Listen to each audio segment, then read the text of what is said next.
How we doing, guys? Welcome to the preview and the predicted lineup. Burnley against Arsenal tomorrow afternoon. And again, it's another big game. And after the last couple of results and everything else, it's looking a lot better than what it was before we went away on a 2-week break to Dubai. But listen, this is going to be another tough game. I think that any game in the Premier League is going to be difficult. You're playing against a side that on paper you should be beating. They sit second bottom, same points as Sheffield United. So again, on paper, you look at that and you think comfortable. Should be able to go and get the job done.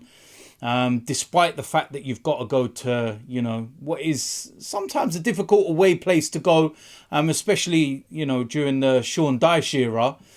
But yeah, I'm not going to take this one lightly. I'm not looking at this game and thinking, yeah, we'll, breeze past this. And you look at Burnley's performance last time, out against Liverpool. And I looked at that game and I was thinking, beforehand, okay, it's at Anfield, Liverpool, comfortable, they'll win this easily. But it didn't turn out like that. In the first half in particular, Burnley played very, very well. And the one thing that Vincent Kompany has done is that he's not abandoned his principles and his philosophy and the way that he wants Burnley to try and play football. And I do think that there's been a lot of times this season where they've been quite unfortunate, where they just haven't really got the rub of the green. I think their biggest issue has been in front of goal. I think they've created quite a few chances, but they've not got a goal scorer. They've not got somebody that can go and nick them a point or a win when, things are against them and whatnot. So, yeah, listen, fair play to Vincent Kompany for sticking to his principles. It worked last season, obviously, in the Championship, and they absolutely walked the league. But it will be very different in the Premier League. And I do feel that Burnley, along with Sheffield United, have got too much to do. And they're not going to be able to get the job done. They're 6 points behind third from bottom. And the problem is that when you've got so little amount of games to go, and yeah, I just think it's too big a gap. And I just can't see them, going on the kind of run that's necessary to get them, selves out of that problem. But yeah, this is going to be a difficult game. And listen, we're going to have, mindset thinking about Champions League in midweek, because we're going to have to start putting that into the equation now.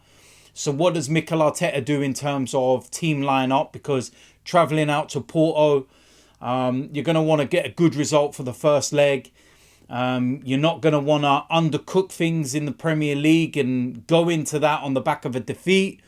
So this is where the manager earns his money. And this is where the players all have to step up and really start producing, every 3-4 days. And I think, the players and the fitness levels and the way that they are, that can be done. There can be some tweaks here or there.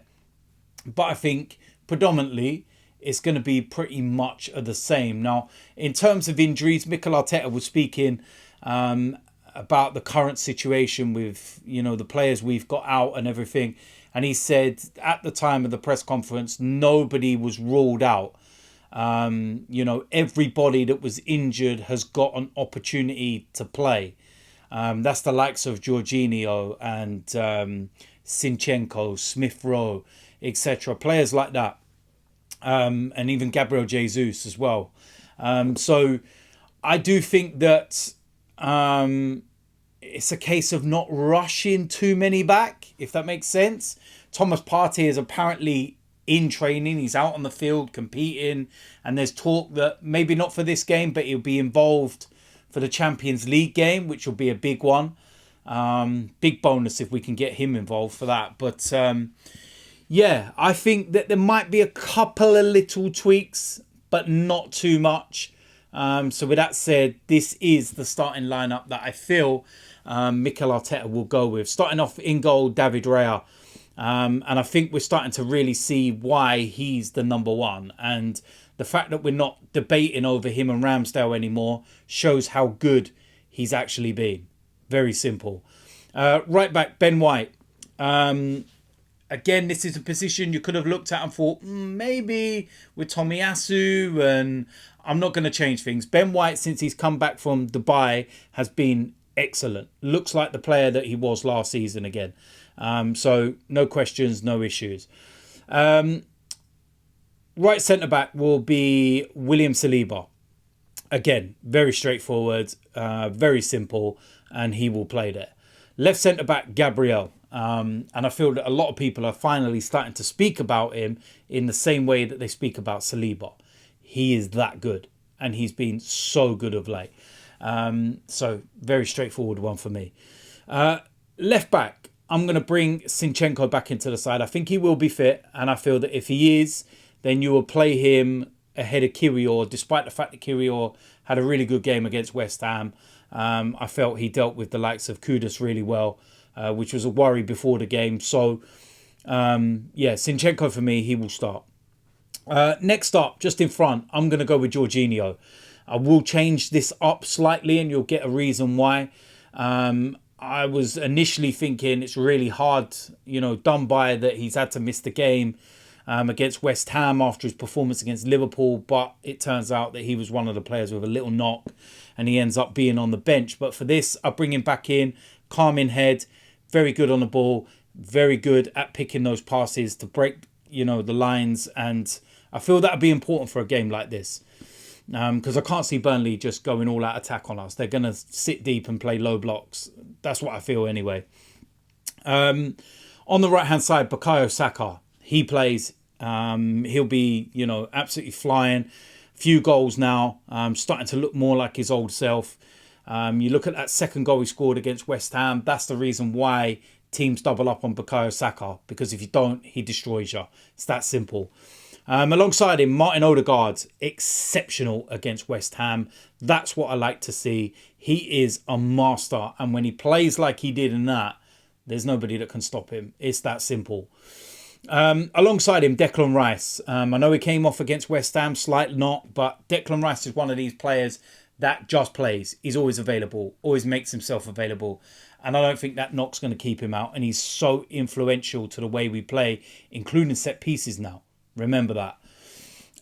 On the left-hand side, I'm going to start Martinelli in this game. I think that he will. I feel that he could have space in this game. And if he does, he can exploit Burnley big time. So that's what I'm going to go with. Up front, as the striker, false nine, whatever you want to call it, I'm going to go with Kai Havertz. I feel that against Burnley, set pieces, the aerial side of things, it's going to be crucial. Might seem a little harsh on Trossard, but I feel what Havertz will bring and the height difference, and that's my reasoning behind it.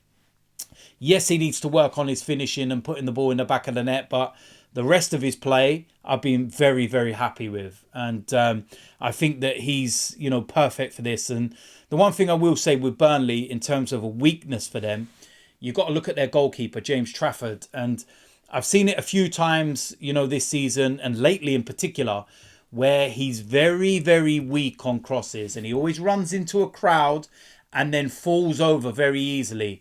And it seems like referees have clocked onto this and he's not getting the fouls now. And they're not fouls. You think of the one against Luton, and there was one even recently where he's tried to go into the crowd and you're like, where are you going? With us being the best in the league from set pieces, I feel that that's an area we can exploit. And I feel that, Mikel and his coaching team would have already looked at certain things like that. So they may put someone there to block him, to let him try and run into the pack, and then we pick up the pieces. So watch out for that, because I feel that could well happen.